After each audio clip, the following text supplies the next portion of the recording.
जताततै सम्बन्ध बिग्रेका अचल स्वस्थ परिवार देख्न गाह्रो छ। लोग्ने एकातिर फर्केका, स्वास्नी अर्कोतिर फर्केका, अनि हाम्रो बच्चाहरू कहाँ फर्किने त अब? खलबलिएका छन् हाम्रा परिवारहरू। मण्डलीलाई हेर्नुहोस् तपाईँले, मण्डलीभित्र पनि सम्बन्ध खलबलिएका छन्। विश्वासी बीचको सम्बन्धमा दरार छ। अगुवाको बीचको सम्बन्ध पनि त्यति सुमधुर देखिँदैन। छिमेकी मण्डली बीचमा पनि त्यस्तै प्रकारको सम्बन्ध एकदमै तलमाथि भइरहन्छ। देशलाई हेर्नुहोस्, देश आफै पनि भाँडीको अवस्थामा छ। जसलाई जे मन लाग्छ त्यो गरिरहेको छ। हामीले यसैलाई नै स्वतन्त्रता भनिरहेको छौँ, यसैलाई नै हामीले छुटकारा भनिरहेको छौँ, मानव अधिकार भनिरहेको छौँ। स्वतन्त्रताको प्रयोग गर्दा एकले अर्कोलाई वास्ता गर्दैन भने यसले विनाश ल्याउँछ। देशमा स्वतन्त्रता छ तर जनता अनुशासित छैन भने सजिलैसँग छाडा बन्दछन्। छाडा परिणाम विनाश हो। ख्रीष्ट येशूमा पाएको स्वतन्त्रतालाई पनि हामीले सदुपयोग गरेनौँ भने त्यसले विनाश ल्याउँछ। क्रिस्चियन विश्वासमा स्वतन्त्रता भनेको पापबाट छुटकारा पाएको अवस्था हो।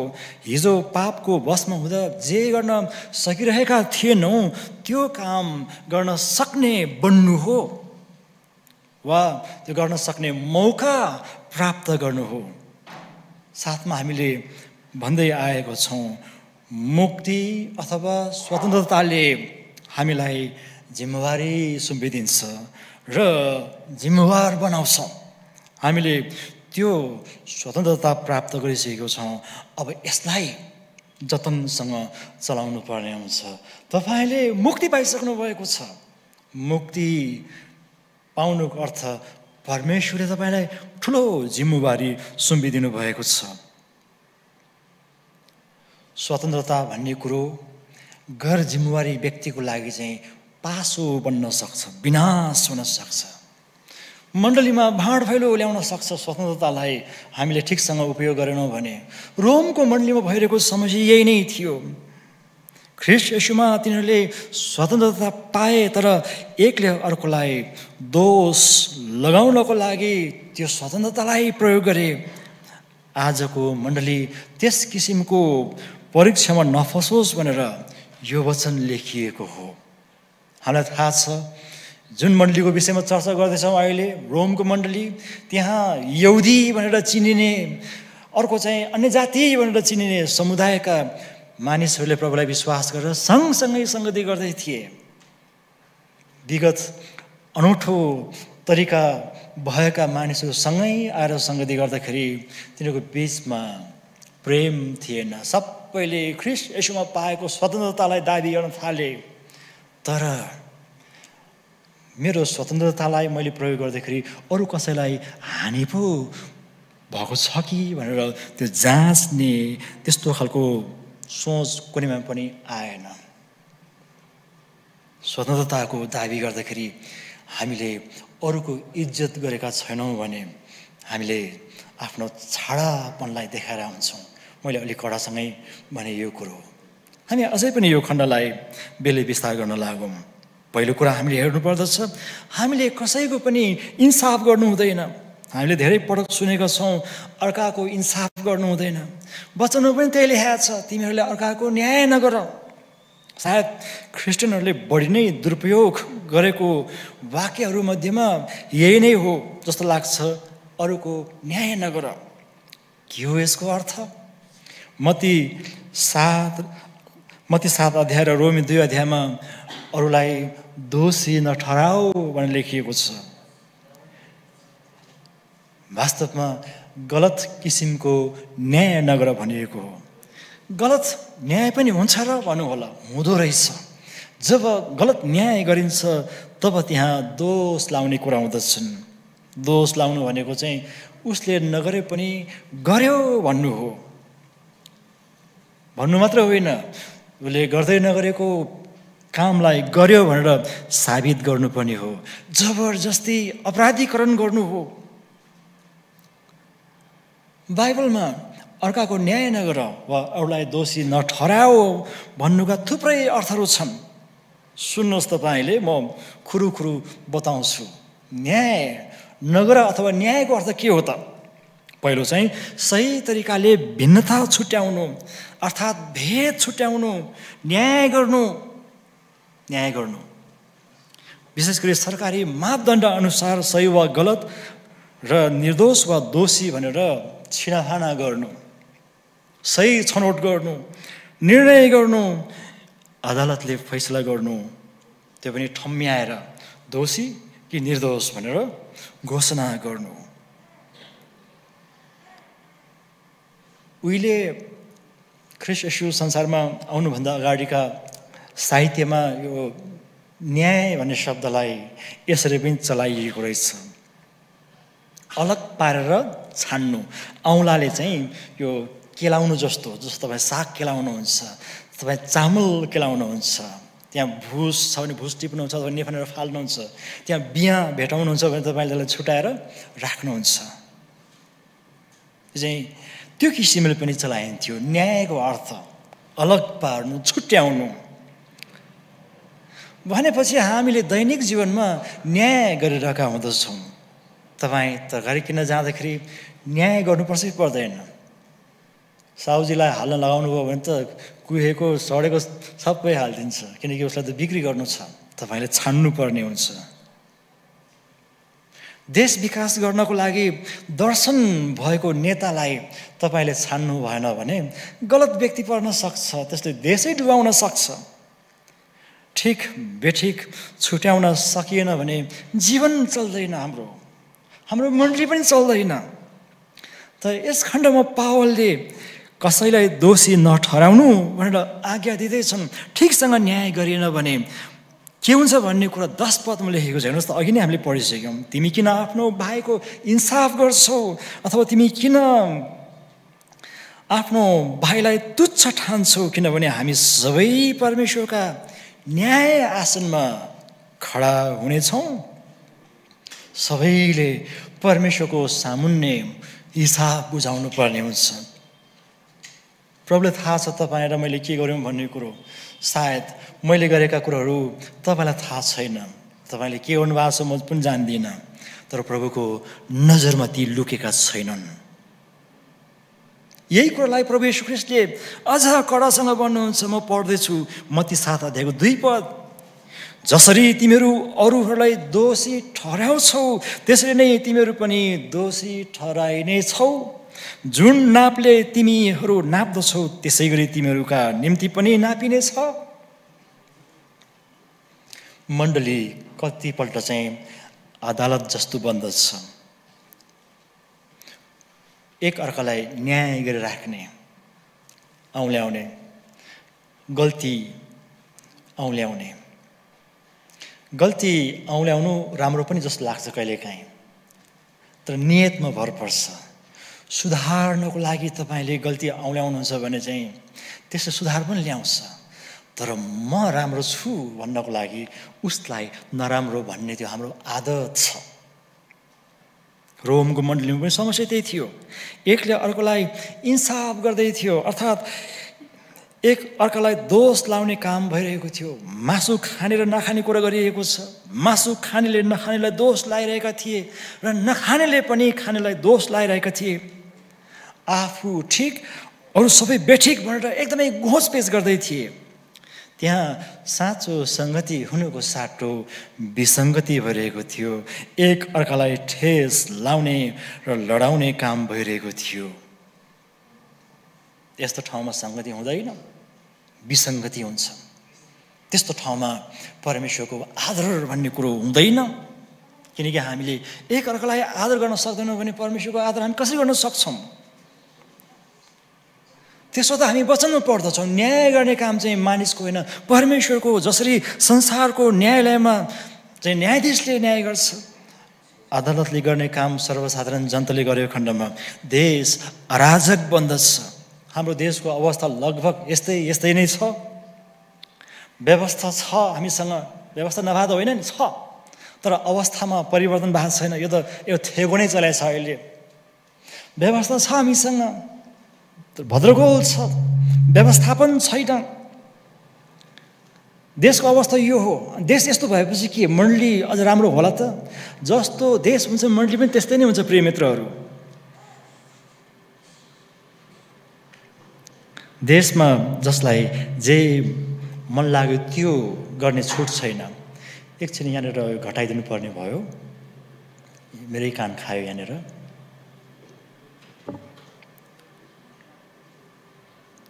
मण्डलीमा पनि यस्तो प्रकारका भद्रगोल अवस्था हुन सक्छ भन्ने कुरो अहिले हामीले बुझ्नुपर्ने हुन्छ। हुँदो रहेछ। रोमको मण्डलीको अवस्था देख्नुभयो तपाईँले?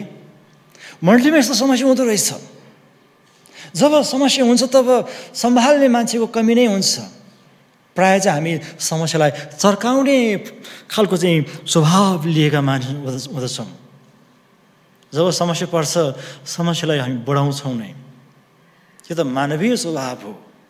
मण्डलीमा यो समस्या हुन सक्छ। त्यस कारणले गर्दा यहाँ चेतावनी दिइएको छ हाम्रो लागि कि परमेश्वरको राज्यमा अराजकता चल्दैन। त्यो भनेको चाहिँ त्यो जसलाई जे मन लाग्यो त्यो गर्ने छुट छैन। परमेश्वरले हामी सबैलाई चाहिँ अनुशासनमा रहनको लागि जिम्मेवारी दिनुभएको छ। अहिले चाहिँ हामीलाई प्रभुले यस्तो गर उसो गर भनेर मोसाको पालाका जस्तै चाहिँ नियमहरू दिइराख्नुहुन्न। पवित्र आत्मा दिइएको छ, वचन दिइएको छ, त्यसलाई हामीले पालना गर्नुपर्ने हुन्छ। त्यसै कारणले गर्दाखेरि 11 पदमा पावलले यस्तो खालको चाहिँ वचन बोल्दछन्।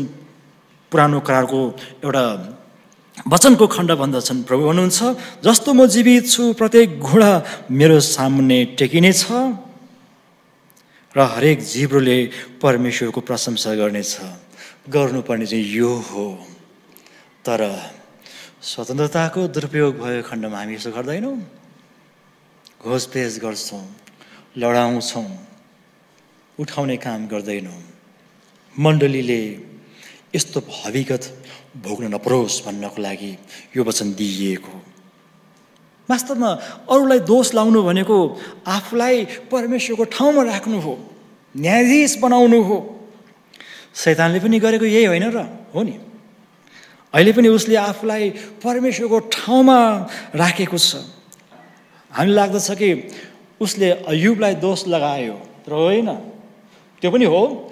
अझ बढी गम्भीर दोष चाहिँ परमेश्वरलाई लगायो। तपाईँ देख्नुहुन्छ, तपाईँले अय्युबलाई चाहिँ पुरै सुरक्षा दिनुभएको कारणले पो उसले तपाईँलाई इन्कार नगरेको। भन्न खोजेको चाहिँ परमेश्वरलाई नै दोष लगाएको। त्यसो त तपाईँलाई थाहा छ शैतानको अर्थ नै दोष लाउनु हो। अय्युब 1 अध्यायमा पढ्न पाउनुहुन्छ। परमेश्वरले पापी मानिसलाई धर्मी ठहराउनुहुन्छ भन्ने ज्ञान मानिसले नपाएको ऊ चाहन्छ अनि मानिसलाई दोषी ठहराइरहन्छ। मानिसमा दोषी विवेक भएपछि सितिमिति पश्चातापमा आउँदैन, बरु आफूलाई चाहिँ दोषी सम्झेर परमेश्वरदेखि टाढा टाढा हुँदछन्। अनि यसैको फाइदा उठाएर उसले मानिसलाई आफ्नो वशमा राख्छ। किनकि कोही परमेश्वरको उपस्थितिमा जान सक्दैन भने त्यो व्यक्तिलाई शैतानले शैलेशसँग आफ्नो अधीनमा राख्छ। हामीले पनि कसैलाई त्यतिकै दोष लाउँछौँ भने शैतानले गर्ने काम, शैतानकै जिम्मेवारी पुरा गरिरहेका हुने रहेछौँ। स्पष्ट लेखिएको छ, अरूलाई दोष लाउनेलाई परमेश्वर स्वयंले हिसाब लिनुहुन्छ। 12 पद हेर्नुहोस् त। मानिसको इन्साफ गर्ने काम परमेश्वरको हो। कतिपल्ट हाम्रो बुझाइ यस्तो पनि हुँदो रहेछ कि कसैले पापै गरेको छ भने औँल्याउनु हुँदैन।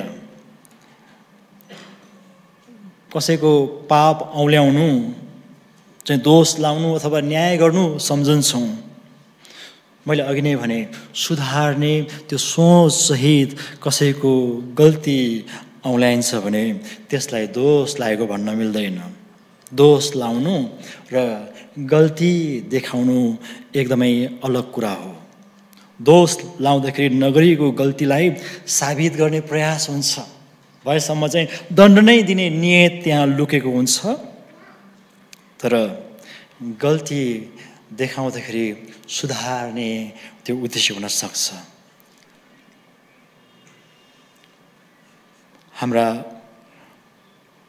मण्डलीहरूमा यस्तो अवस्था पनि भेटिन्छ, फल्नाले गर्दाखेरि म चर्च गइनँ, यस्तो भन्ने मानिसहरू यदा कता भेटिन्छ।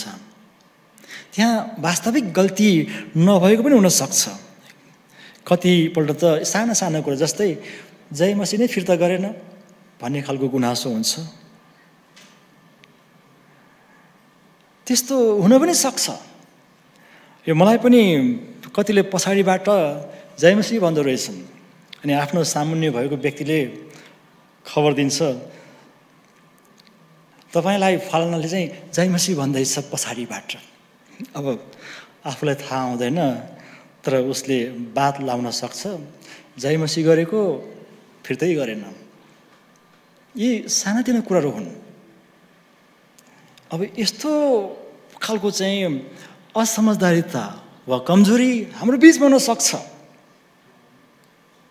अनि त्यस्तो विश्वाससँग चाहिँ अलिकति म डराउँछु। कतै पछाडिबाट चाहिँ जय मसीह मलाई भने कि अरूलाई भने हो भन्ने मलाई कहिलेकाहीँ चाहिँ त्यो हुन्छ। किनकि भाँडिनको लागि हामीलाई ठुलो कारण चाहिँदैन, सानो कुरो भए पुग्छ। आज अलिकति सानो घटना घट्यो, त्यसलाई चाहिँ हामीले त्यत्तिकै थन्कायौँ। अर्को पालि अलि त्यसमाथि थपिँदै जान्छ, थपिँदै जाँदा जाँदा समस्या त यति अग्लो भइदिन्छ, त्यसले नै घेर्न सक्छ। त प्रिय मित्रहरू, हामीले कसरी चाहिँ आफ्नो उपस्थिति मण्डलीमा जनाइरहेका छौँ, हाम्रो हेराइ कस्तो छ, हाम्रो बसाइ कस्तो छ, हाम्रो व्यवहार कस्तो छ। के तपाईँको उपस्थितिले मण्डलीमा आशिष ल्याएको छ? के तपाईँको उपस्थितिले तपाईँको छेउमा बस्ने प्रिय विश्वासी मित्रलाई एक प्रकारको त्यो आराम वा आनन्दको महसुस दिएको छ? कतिपल्ट त यो हान्ने गोरु जस्तै चाहिँ एकदमै ठुस्स फुलेर बसेको पनि हुन्छन् विश्वासीहरू सङ्गतिमा आउने बेला। बनावटी हाँसो यहाँ बनाउनु पर्दैन तपाईँले, तर कतिपल्ट हाम्रा सानातिना लापरवाहीले ठुलो ठुलो नराम्रो परिणाम पनि ल्याउन सक्छ। दोस्रो महत्त्वपूर्ण कुरा हामी हेर्दछौँ, स्वतन्त्रतालाई सेवामा प्रयोग गरौँ। 14 देखि पछिल्लो भागलाई हामी हेर्नेछौँ। रोमको मण्डलीमा खाने र पिउने कुरो लिएर बवण्डर मचाइरहेका थिए। समस्याको समाधान गर्न कोही पनि तत्पर देखिँदैन, बरु यसलाई चर्काएर एक अर्कालाई साह्रै चोट पुर्याउँदै थियो। चोट पार्ने नै हो भने चोट पारिराख्नको लागि मण्डली एकदमै सजिलो ठाउँ हो, किनकि त्यहाँ हरेक हप्ता वा 3 दिन जस्तो चाहिँ भेट हुन्छ, किनकि भेट्ने चलन छ। अनि टोकिराख्न पाउँछ, टोक्ने चाहिँ चलन सुरुवात भएको रहेछ भने। यो त भयो नकारात्मक कुरो। सकारात्मक कुरो तपाईँ भन्नुहुन्छ भने त्यहाँ प्रेम देखाउनु छ भने चाहिँ एकदमै राम्रो ठाउँ हो, किनकि भेट भइरहन्छ त्यहाँनिर। वास्ता देखाउनको लागि एक प्रकारले त्यो मौका पाइरहेको हुन्छ। सेवा गर्नको लागि उत्तिकै मौका छ।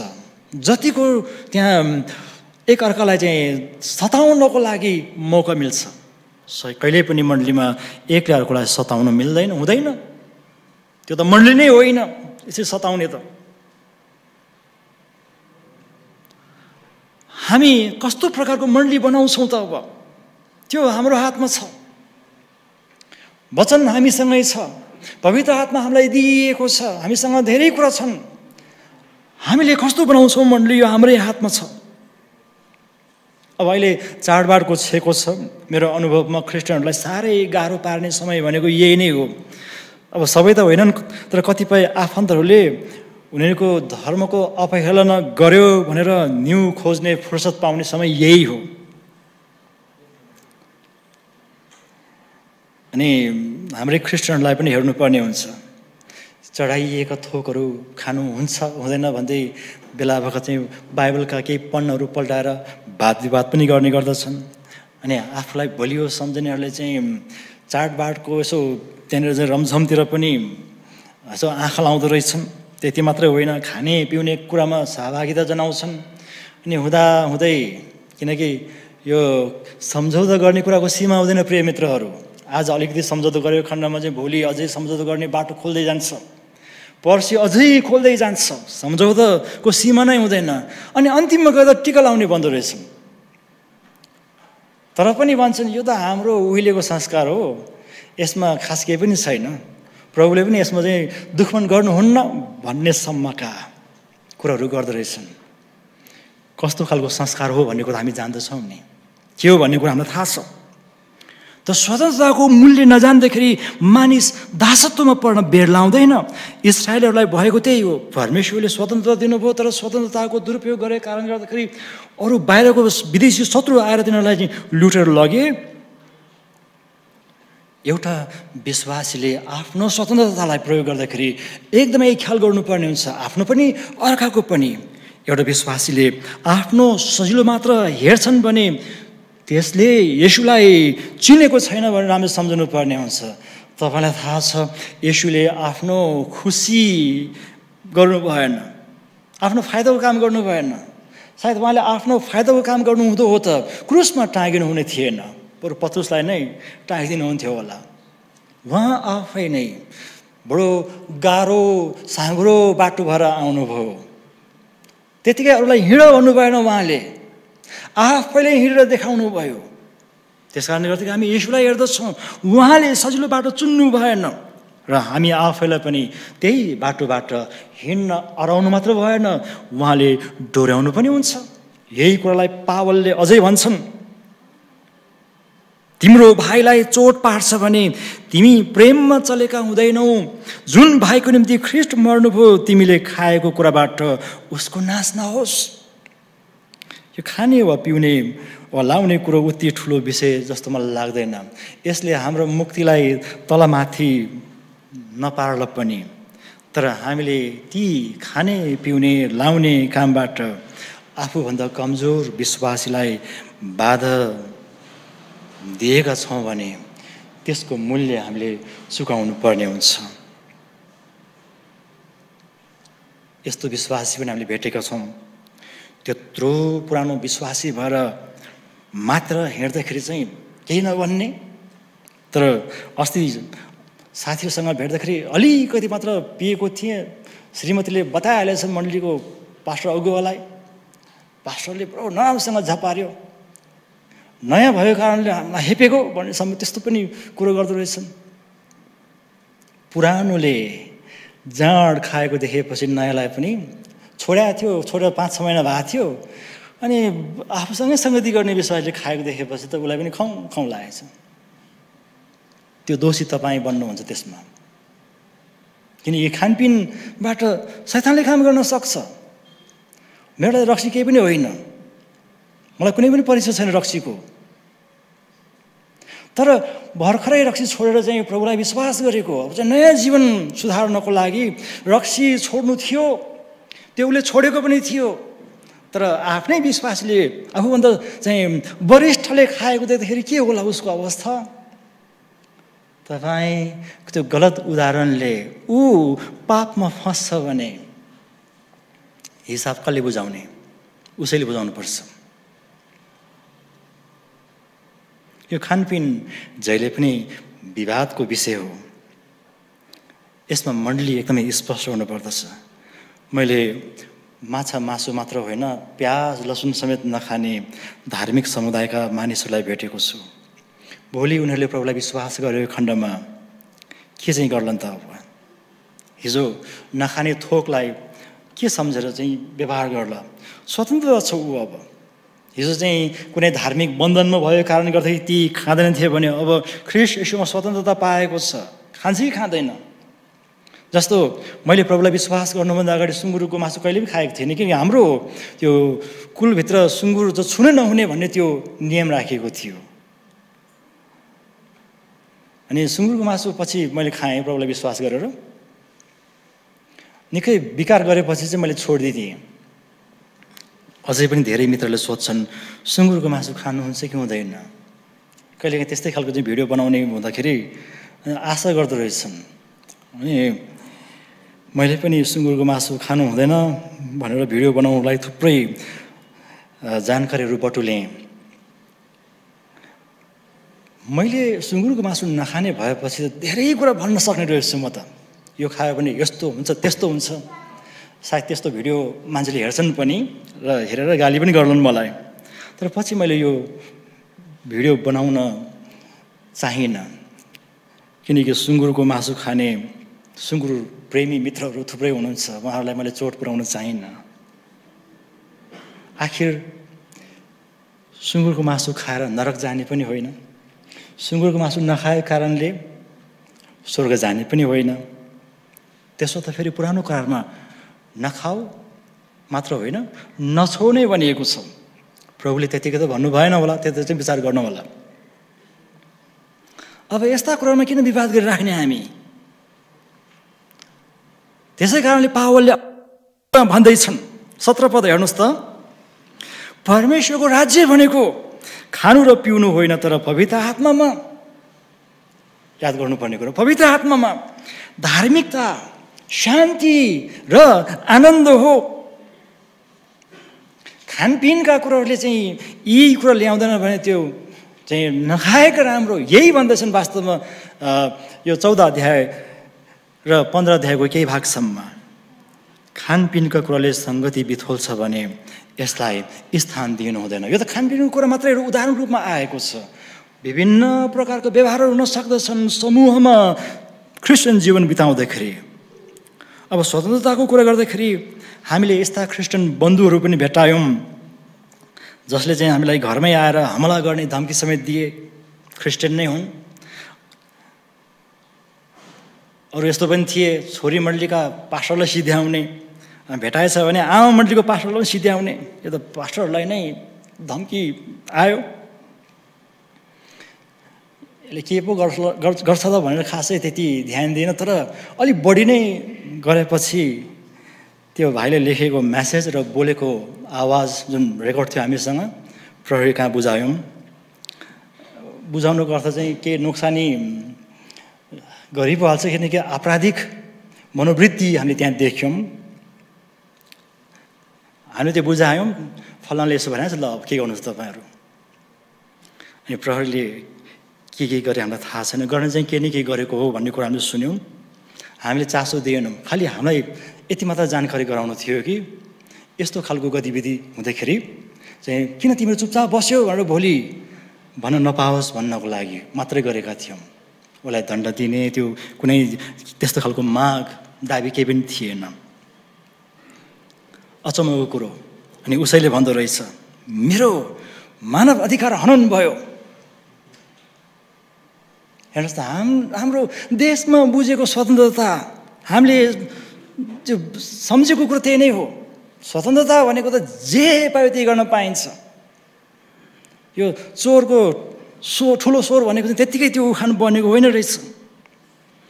कसैले कसैलाई हानि गर्नु न मानव अधिकार हो, न त स्वतन्त्रता नै हो। गलत मानिसले गलत कार्यको लागि स्वतन्त्रताको कुरा गरेर मानिसलाई अल्मल्याउन सक्छ। यो समस्या मण्डलीमा नहोस्, मेरो खुसी हो, मलाई जे मन लाग्छ म गर्छु, तिमीलाई के मतलब भन्ने त्यो खालको कसैले पनि त्यो चाहिँ भन्न पाइँदैन। यतिखेर जाँच्नुपर्ने कुरा चाहिँ तपाईँले ख्रीष्ट येशूबाट प्राप्त गर्नुभएको स्वतन्त्रतालाई कसरी प्रयोग गर्दै हुनुहुन्छ? अरूलाई अन्याय गर्ने स्वतन्त्रता कसैलाई पनि दिइएको छैन। चर्चहरूमा पनि अन्याय हुँदछन् प्रिय मित्रहरू। म यो कुरा भन्छु, क्रिस्चियनको बिचमा पनि अन्याय छन्। तर म एउटा पास्टर भएको नाताले र यहाँको अगुवाहरूसँग सबैलाई नै मेरो प्रयास यही हुन्छ, हामी चाहिँ त्यस्तो समाज नबनौँ। हामी यहाँ स्वतन्त्र एउटा त्यस्तो खालको चाहिँ प्रभुको आराधना गर्ने ठाउँ बनोस्, कसैले कसैलाई चाहिँ दबाउन नपाओस् भन्नको लागि हामीले धेरै मेहनत गरिरहेका छौँ। छन् त्यस्ता अप्ठ्यारो कुराहरू, ती देख्दाखेरि चिन्ता लाग्छ। यस्तो अवस्थामा हामीले के गर्ने भन्ने कुरो सम्झँदाखेरि कहिलेकाहीँ अलमल पनि हुनसक्छ। प्रिय मित्रहरू, मण्डलीलाई कसरी प्रेमिलो स्थान बनाउने भन्ने कुरामा तपाईँको चासो हुनुपर्छ। तपाईँको दर्शन हुनुपर्छ। मेरो मण्डली अझै प्रेमिलो स्थान होस्। समस्या त जहाँ पनि हुन्छ, समस्या नभएको त मण्डली नै छैन। तर समस्याको समाधान छ। पापको त समाधान हुँदो रहेछ भने के तपाईँ र हाम्रो समस्याको समाधान छैन? अवश्य पनि छ। मैले अघि नै भने एउटा क्रिस्चियनले म जेसुकै गरौँ तिमीलाई के मतलब, म जेसुकै खाउँ वा लाउँ, जहाँसुकै जाउँ, तिमीलाई के मतलब भनेर चाहिँ आफ्नो स्वतन्त्रतालाई दाबी गरेर कसैमाथि थर्काउन पाइँदैन। हो, उसले ती सबै कुराहरू गरेर स्वतन्त्रताको उपयोग गरेको त्यो लाग्न सक्छ, तर त्यो छाडापन पनि हो। त्यो छाडापनले मानिसलाई आखिरमा दासत्वमा पुर्याउँछ। के तपाईँको स्वतन्त्रताले परमेश्वरको आदर भएको छ? गलाती 5:1 लेखिएको छ, स्वतन्त्रताको निम्ति ख्रिस्टले हामीलाई स्वतन्त्र पार्नु भएको छ। यसकारण डर भएर खडा हो र फेरि दासत्वको जुवा मुनि नपर। अरूलाई भनेका होइनन्, क्रिस्चियनहरूलाई भनेका हुन्, गलातिएका विश्वासीलाई भनेका हुन्, हामी जस्तै विश्वासीलाई भनेका हुन्। तपाईँको स्वतन्त्रताले आफू र अरूको जीवनमा आशिष ल्याएको छ? जाँच्नुहोस्। आउनुहोस् हामी प्रार्थना गरौँ।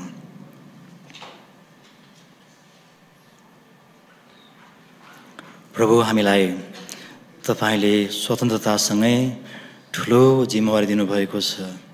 यो स्वतन्त्रतालाई उपयोग गर्ने क्रममा हामीले तपाईँलाई इज्जत दिन सकेका छैनौँ भने हामी दासत्वमा पर्नेछौँ। हामीले बुझेको स्वतन्त्रता गलत हुनेछ। प्रभु, तपाईँले हामीलाई स्वतन्त्रता दिनुभयो, स्वतन्त्रताको लागि पापबाट छुटकारा दिनुभएको हो। अब हामी छुटकारा पाएको कारणले तपाईँकै शक्ति र सामर्थ्यमा क्रिस्चियन जीवन बिताउनको लागि लायक भएका छौँ।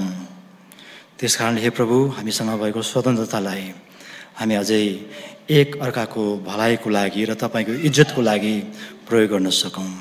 प्रार्थना चाहन्छौँ येशू प्रभुको नाममा। आमेन।